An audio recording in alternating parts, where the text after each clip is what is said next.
பூத்திருக்கும் வைரமணி தாரகைகள் தான் சாத்திரியில் பார்த்ததுண்டோ காத்திருக்கும் ராக்குருவி கண்ணுறங்காமல் பாட்டிசைக்க கேட்டது உண்டோ நீ வாழ்ந்து வளர்ந்த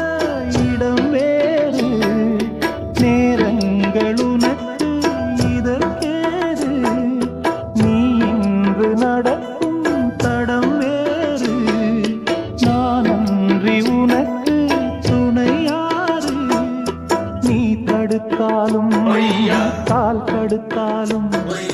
நாள் முழுக்க நான் வருவேன் நானே புது ரூட்டுல தான் நல்ல